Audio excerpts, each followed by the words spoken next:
Hey everyone, so sorry for not being able to get a video out on Friday. I just have had a lot going on and have had to prioritize life before the game, obviously. So in exciting news, I was able to get my S-Class Priya, finally, and that means I can finally run the attack team that I've been trying to get for a couple months. And I'm super excited to level Priya up in order to use her on my main attack team and hopefully become a faster warrior. So this video is actually not going to be about Priya, it's going to be about Collateral 1 and Collateral 2 damage.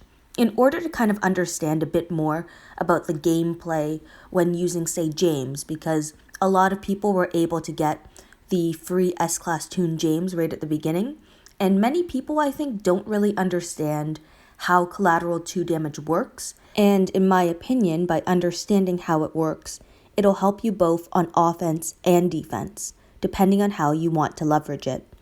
So going over what Scopely has put out, so collateral damage, when this character performs a critical attack on an enemy, they will deal splash damage, which is equal to 50% damage to up to 2 adjacent enemies.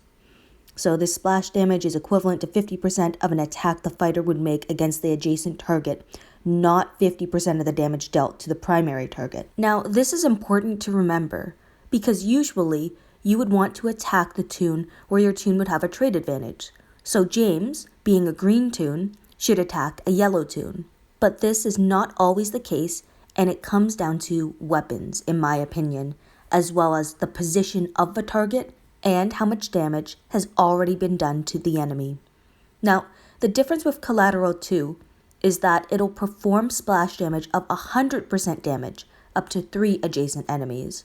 So now your damage goes up from 50% to 100%, and you get one more enemy included. So Collateral 2 is one of my favorite abilities because it allows you to spread out damage to all the enemies, or at least 4 enemies, upon a critical attack, and it doesn't give AP to the toons that are attacked by the splash damage.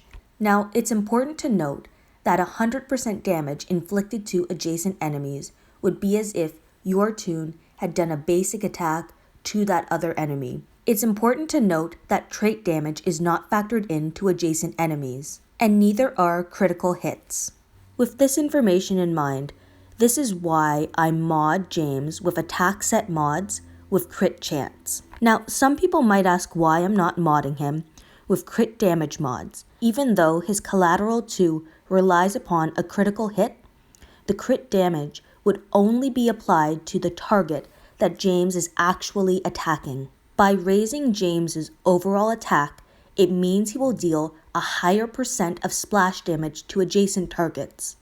Although crit damage would give you a higher percent damage to the individual target, it would mean that there would be less splash damage given to all the adjacent ones. Next, I added attack versus alert, and I feel like this could be attack versus any trait, but I chose alert just because of the meta right now, which includes many alert toons. James also has a stun resist mod because of the current red meta, so many toons have stun guns, and since James's rush does 2 basic attacks, he could be stopped after the first attack by being stunned, or even after the second attack. He also has an attack up when impaired mod. The reason why I went with this mod isn't just because I expect James to be attacking some toons that have impair weapons, but because if he ends up rushing a human shield like Magna, who has an impair weapon, and gets impaired on his first attack, his second attack will have the attack bonus from attack up when impaired, and that mod will actually contribute to his attack to the adjacent targets as well, because it's factored in to the damage segment of the formula. So here's some film from an account that's about 40 days old. You see how in attack they're using Diego as the lead to use the attack and AP bonus for green and blue toons. They also utilize Priya with her days in order to prevent any active skills from going off. They have Victor for neutralize, as well as an impair rush, an active focus skill, and then Magna is also utilized because as a human shield, she can apply attack up as well as defense down when she rushes. It's a great combination of toons to use especially for a new account. Of course, the opponent did not have a super difficult defense team, but it's a good video in order to explain some of the in-game dynamics. So, to go over kind of what occurred. So with James, if he had actually attacked the center toon, he would have been able to apply collateral 2 damage to 3 other targets instead of just the 2. Shiva was attacked first though, in order to take her out. Next, Yumiko is targeted because she has the least amount of HP and she has a trade advantage against Magna as a shield. Something important to look at with the offensive team is the structure of it. You see that Magna as a shield is far away from James, and this is intentional because there's a Christa on defense, and most players are running either Christa or James on defense. With Christa's abilities, she could be able to kill Magna and an adjacent target by her Waste Knot ability, which will be covered in another video. So, by separating James away from Magna, you're eliminating the possibility of losing your S-Class toon early on.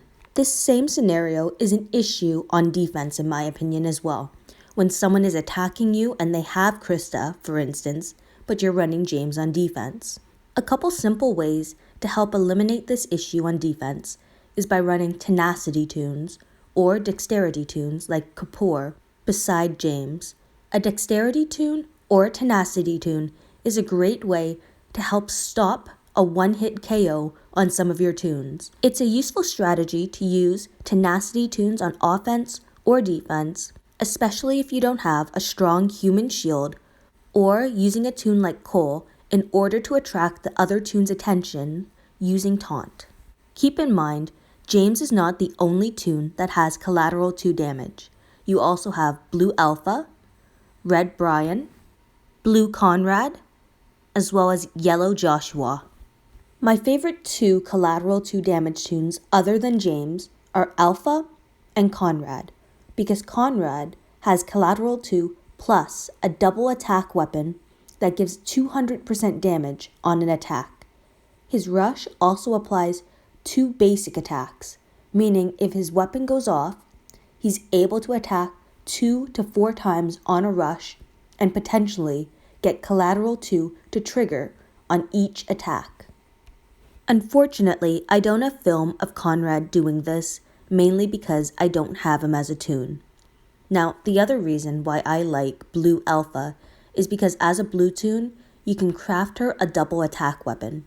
So with double attack weapons, it means on a basic attack, they have a better chance to perform a secondary attack at 150% damage. I will admit that to get a critical hit, in order for collateral 2 to go off, it can rely a bit on some RNG, depending on your weapon and mod choice.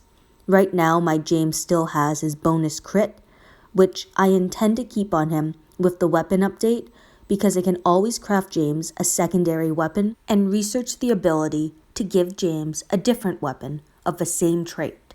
That way, as a player, I'm not limited to whatever I can craft on his bound weapon, which is something that I like. To me, this is the ideal weapon for James. Now, this weapon isn't actually mine. If it was, I would be leveling it up and probably going for a huge bonus to AP when attacking, as well as plus 35 crit chance, unless I end up going with a 4th stat when it's an epic weapon that can give him even more crit. Now, it's a very difficult toss-up because as soon as you upgrade a weapon to a 5-star weapon, those are the new default stats, whatever you upgrade it from on the 4-star weapon. So you have to be very aware of your choice and be certain of your choice as well. And really quickly, to add to the point before why I said I don't like attacking yellow toons all the time with James first, especially if I don't have a disarm toon. Here I got lucky. Both Rosita and Leon had absolute defense weapons.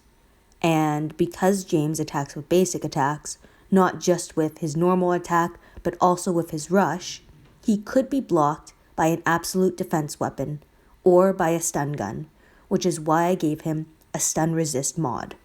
Overall, I really do enjoy using Collateral 2 toons just because the amount of damage that they can output seems so much higher when it's able to be applied to multiple toons. Quick shout out to Dennis for contributing to this video, and thank you everyone for watching and listening to my video.